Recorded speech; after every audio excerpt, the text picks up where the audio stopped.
Hi, welcome to the Permian Basin International Oil Show live podcast studio. So my name is Janie Snelson, and I'm here with my brother, Scott Emerson, my friend, Alan Galler, and my other friend, Stephen McNeil with SSI Lift. So thank y'all for coming. Absolutely. Thanks for having us. So, I have a little homework to do before we go. This podcast studio is hosted by, sponsored by TD Williamson. And we thank them for furnishing us this podcast area. And the furniture is sponsored by Second Story Co-working, local venue that even has a podcast studio and offices for rent. So y'all can look them up. Thank y'all. Now y'all go ahead. Sorry. tell us a little bit about SSI. SSI is our artificial lift, a rod lifting system company.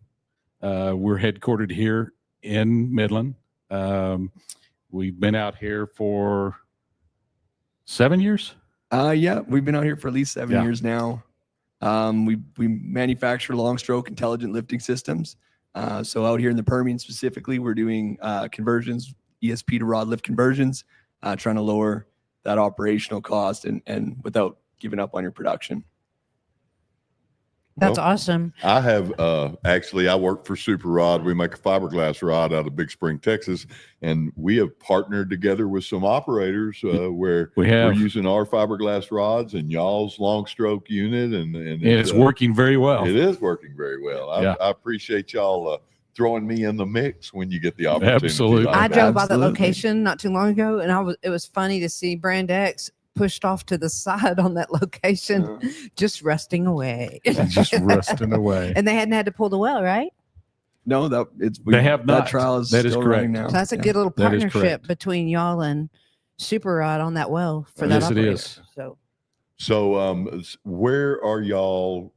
Where's your main area of focus right now? Is it just the Permian or everywhere? I would say the Permian. Yeah, definitely. The Permian is our largest operating area here in the U.S. We also do North Dakota. We're opening up some stuff in Uinta up in Utah. And then we also work in Canada. We do some international stuff as well in South America and the Middle East. And then we opened our newest office in Brisbane, Australia just this year. Oh, wow. That's amazing. All right. It's a long flight. I've been to some events before where y'all actually had a unit out in the parking lot that you could go witness. Did y'all bring one today? We did not, because we didn't get any outdoor space, but I'm working on that. Okay. We will be able to do that in the future. Future shows. Yes. Y'all have a booth here today? Yeah, we do. Absolutely. E39. Where? E39. Building E39. Yes, All sir. right. That's good, man. So a differentiator between your units and other hydraulic units, one of the neat things that I see is the other hydraulic units take 3 cranes to set up in a day, and y'all take one? Yeah, definitely the geometry of our unit sets us apart from our competitors. A lot of hydraulic units are wellhead mounted, which really limits their lifting capacity and the production capacity. We took a different approach. We have our own base system where the unit, we can have longer stroking units, the higher lifting capacity. However, we still have the ease of workovers where you're able to track them back and forth on the track back system. And with that, because they're modular and completely built in 2 different parts that are basically hooked up on site, the installation is only 4 hours. What I like about y'all's unit is you can actually control the upstroke, the speed of the upstroke, the speed of the downstroke. It's adjustable. And I'm assuming now that y'all have the technology that it can be adjusted not only on location, but remotely. Correct. And that's one of the things that Stephen wanted to kind of point out today is we call ourselves a disruptive technology. And with having a non-fixed stroke length pumping unit, it offers a lot of advantages that conventional units do not.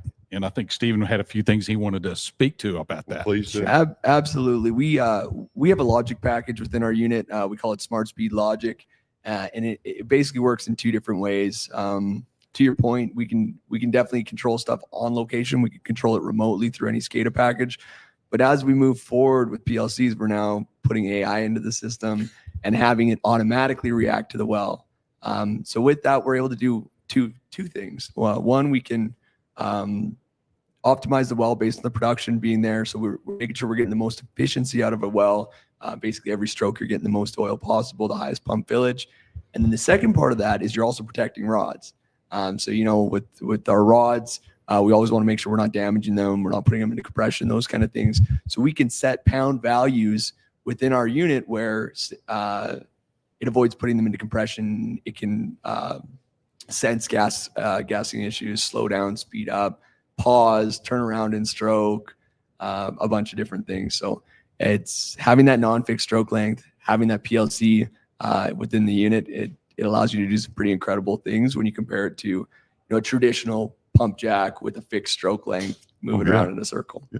So for those of y'all that don't know, a rod pumping system is I generally make this motion. We connect the pump jack to the oil, and actually their stroke length runs like this. But you're telling me that let's say you have a horizontal well, and all of a sudden it gets a big bubble of gas and has gas interference.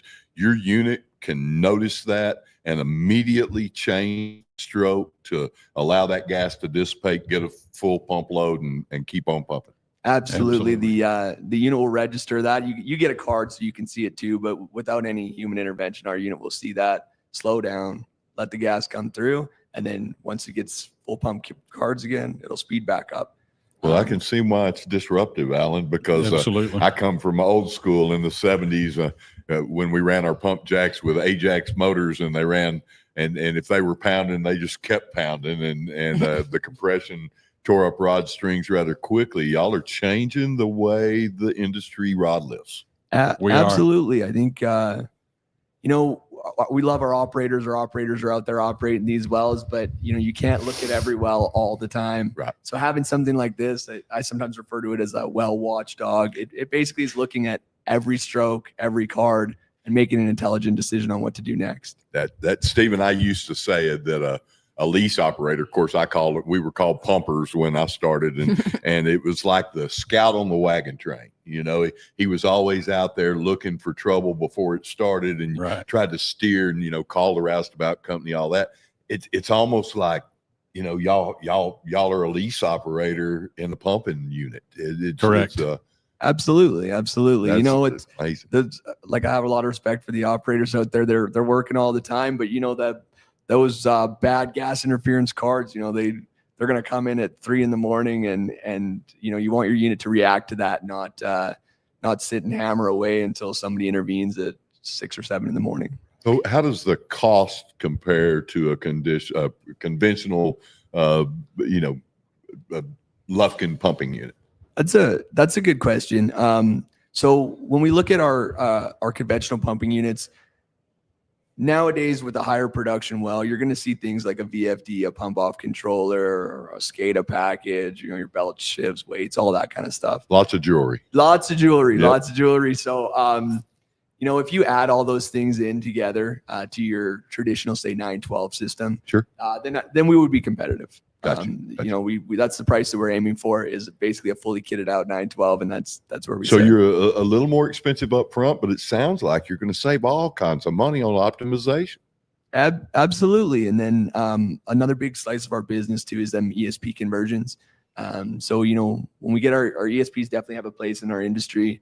But on those lower producing wells, once you get down to 800, 600 barrels, you start to burn them up, right? They become expensive, and your runtime suffer a little bit. So giving that option to go onto rod sooner and lift at 600 to 800 barrels, you're able to lower your lifting costs, increase your profits on that well.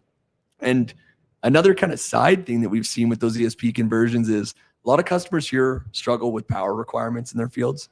Yeah. They're only able to get X amount of horsepower. And when you look at converting units, you're usually converting 200, 300, even 400 horsepower ESPs down to 125 horsepower rod pumping systems. So what that allows you to do is convert a couple of wells and then open up horsepower for your new well and the 400 horsepower ESP. Right. We've seen that as an advantage. Horsepower for ESPs as well as for drilling. Right. Yeah. Right. Well, we SSI and Super Rod, we're not prejudiced at all, but rod lift is the way to go if you want to save money. So correct. I would agree with that about statement. A 67%. We've calculated about a 67% savings on LOE electrical savings. Well, if Wow. you've got an ESP in the hole and you look at your electric bill every month, you know what it costs. So Right. it's very expensive. When, I want Absolutely. to say one thing. When the well does communicate back to the operator, it's also communicating with y'all, so y'all know all the blips and if anything needs to be adjusted, if it ever does. Absolutely. Yes. Like a system like this, it watches over 300 parameters all at the same time.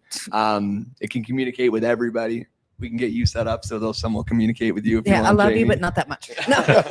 But yeah, so it'll spit out a lot of data, which is, it's great because our engineers can watch them, our operators, our maintenance staff, everybody can be So involved. you're not just a pumping unit, sell it, set it, forget it. Y'all No. service and have all kinds of other services that y'all can help with. And they operate with. educate. They educate. So Yeah. it's The really neat. education is a big piece. The training, Yeah. Right. training the operators, training engineers on how the technology works and what it can do for them. Well, they have to be So the good training- at it, Alan, if it got you trained up, because I know where you Absolutely. came from, brother. If I can figure it out, anybody can figure it out.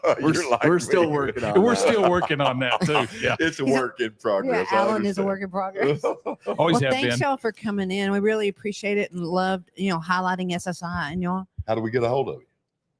That's a great www. question. What's your website? Website is ssilift.com. That's simple. SSI. Very simple. We're on SSI Lift. Facebook. We're on LinkedIn under the same. Under the same Everybody should be address, on LinkedIn. so- If you're And not business, so. Absolutely. We've just moved into a new facility on 1788, just south of the Texaco there on 158. Oh, good. So about a quarter mile south. I know right where you are. That's exactly. good. Yeah. So yeah, that's New right. That's location. where our new location is. So Congratulations. Would you Yeah. welcome people to come tour Absolutely. it and look at it? absolutely, we've got the demo Absolutely. unit out there. We've got inventory there. Yes. If y'all Absolutely can't welcome find anybody. Alan or Steven on LinkedIn, find me or Janie. We'll get you hooked up with them and go over there and see what they've got going on. We are kind of known as connectors, huh? I think that's kind of what we do. Well, thanks y'all for being coming. here. Thank Appreciate you. y'all. Thanks for Hi, having Thank you us. very Dave, if much. you're watching this. Uh-oh. Who's that, the boss? See, All right. That's the boss. the Canadian, Thank y'all the other very Canadian much. in the and, company. we'll see you next time at PBIOS Live right here.